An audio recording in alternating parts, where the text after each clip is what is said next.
แต่ก่อนน่ะบ่เพื่อนก็บ่มีเลยเพิ่นก็บ่มีนอนอยู่เถียงให้เถียงนานี่แหละโอ้ชีวิตอ้ายน้อยก็นี่ก็มีแม่นนี่ก็10 ล้าน10 ล้านแต่ก่อนนี่หลายแม่นหลาย10 ล้านแต่ก่อนตั้งแต่บ่น้อยอายุ13-14 ปีนี่หลายคือแบบบ่มีปัญญาใช้เลยนะก็มานั่นก็มาหาเงินใช้หนี้ให้พ่อให้แม่เบิดหนี้แล้วก็หาเงินเฮ็ดเรือนมาไทยนี่นะแม่นมาไทยได้เงินใช้หนี้ย้อนประเทศไทยแม่นแล้วก็ได้เงินเฮ็ดเรือนย้อนประเทศไทยแม่นโอ้ถ้าบ่มีเมืองไทยนี่ก็คือแบบสบายดีไอ้น้อยสบายดี FC น้องทองไทยเด้อสบายดีมื้อนี้เนาะน้องก็ได้มีโอกาสมาเห็นไอ้น้อยเนาะแล้วก็อยากถามไอ้น้อยเรื่องราวที่เพิ่นมาเฮ็ดงานอยู่ประเทศไทยเนาะมาทำงานอยู่ประเทศไทยไอ้น้อยมาทำงานอยู่ในประเทศไทยนี่จักปีแล้วนะหลายปีแล้วกลับเนาะเพราะว่าอ้ายน่ะมันจะมีช่วงนึงอ้ายกลับมาเฮ็ดสวนมันแล้วอ้ายกลับมาใหม่จ้าก็อยู่หลายปีอยู่โอ้และมาทำงานอยู่เมืองไทยนี่ไอ้น้อยได้ค่าแรงวันเท่าใดอ้ายนี่เฮ็ดงานอยู่ไทยนี่ประมาณ 3-4 บาทคือแบบสมมุติว่าอ้ายมารอบแรกน่ะอ้ายเฮ็ดแบบงานทานอาหารแล้วก็อ้ายก็กลับไปจังซี่น่ะแล้วมารอบใหม่อ้ายก็มีงานบ่อนใหม่อีกจังซี่น่ะประมาณ 2-3 ปีแล้วอ้ายก็กลับไปจังซี่น่ะมันแต่ละวันบ่คือกันเพราะว่า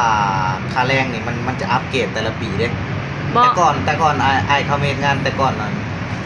แต่แรกๆเลยนั่นมันได้เป็นเงินเดือนได้เงินเดือน 3,500 เงินเดือน 4,000 จังซี่น่ะเงินเดือน 3,500 4,000แล้วก็ค่าแรงนี่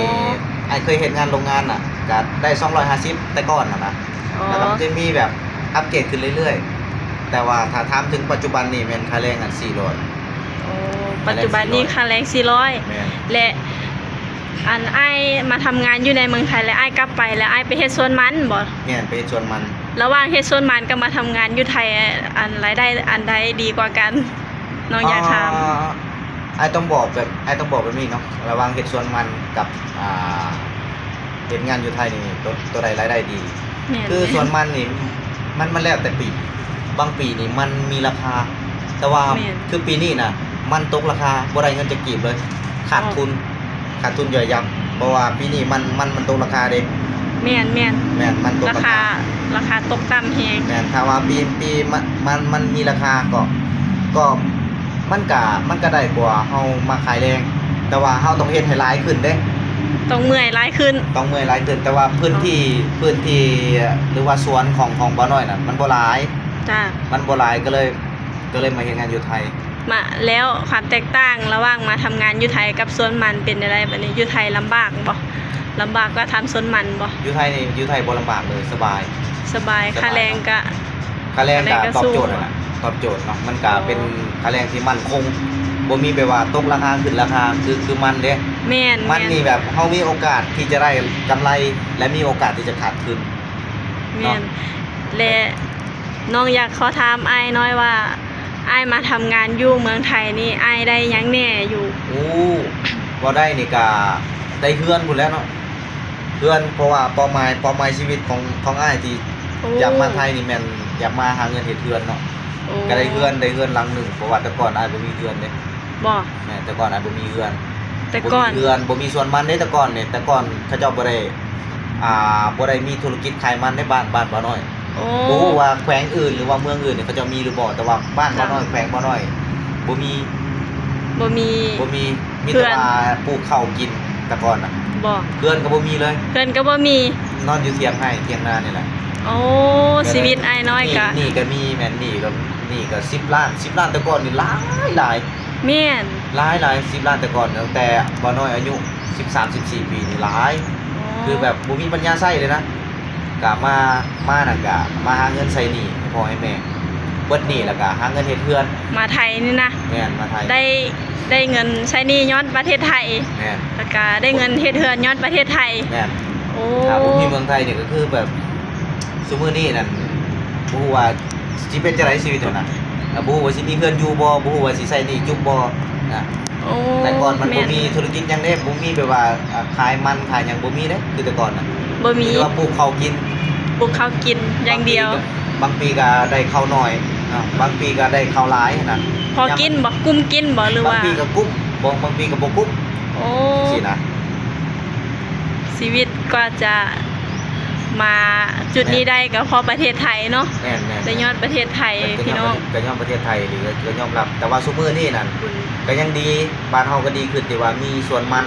ส่วนมันนี้ได้ย้อนมาหาเงินอยู่ไทยซื้อบ่หรือว่าได้ที่ดินของพ่อแม่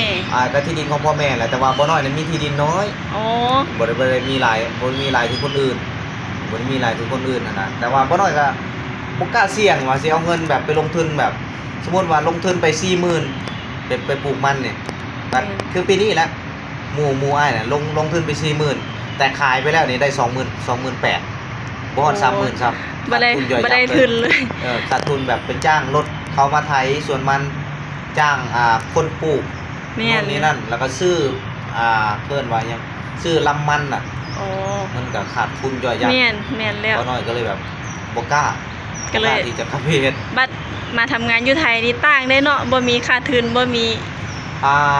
มาทำงานอยู่ไทยนี่ลงทุนเทื่อเดียว ลงทุนเฮ็ดใบอนุญาตเฮ็ดใบอนุญาตทำงานแต่ลงทุนเสียค่ารถทีเดียวเลย แม่น การต้นทุนที่มาเฮ็ดงานอยู่ไทยนี่ก็ตีรวมๆไว้ประมาณ 20,000ต้นทุนมานี่แล้วก็หาเงินได้ 2 ปีเลย2 หา ปี เงินได้ แล้วก็ 2 ปีได้เฮือนได้ กา บ้าน แม่น โอ้ ๆลงทุนไป 20,000นี่อยู่ได้ 2 ปีเลยเฮ็ดบัตรก็ คุ้ม ซุมื้อ เนาะ นี้ก็10,000นิดๆเนาะ เฮ็ ค่า ด รถ บัตร ค่าล่างเท่านั้นแหละเนาะ